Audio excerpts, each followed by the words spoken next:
Portrait de Joseph Roulin, assis. Tableau de Vincent van Gogh, publié en août 1888. N'oubliez pas de liker cette vidéo si vous aimez et de vous abonner si vous souhaitez avoir d'autres shorts. Vincent van Gogh avait le secret espoir de se distinguer en tant que portraitiste. Il préférait choisir ses modèles parmi ses amis, comme Eugène Bosch, l'écrivain belge dont il a fait le portrait la même année.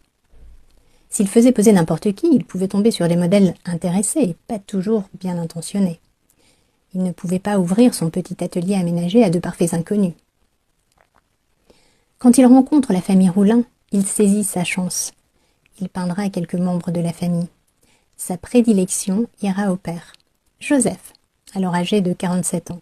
Ce truculent militant posera 6 fois pour son ami hollandais. Il pose dignement en uniforme bleu foncé avec du jaune.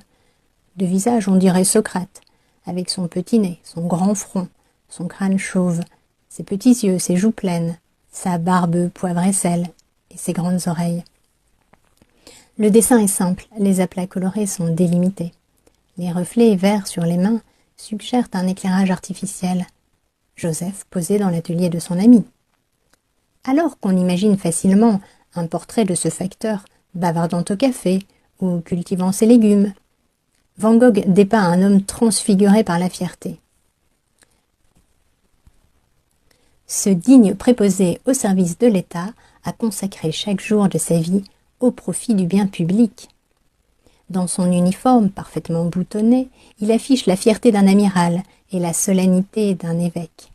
Ce républicain socialiste pose dans toute la gloire d'un citoyen irréprochable. Ajoutons à ce succès sa fierté d'être papa. Sa femme vient d'accoucher. Ici encore, Van Gogh nous offre la beauté dans une scène émouvante de simplicité. Il était sensible à la gravité silencieuse et la tendresse bienveillante de son ami.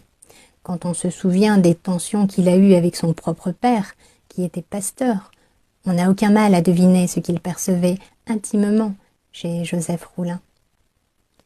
Il voyait en lui une figure paternelle idéale.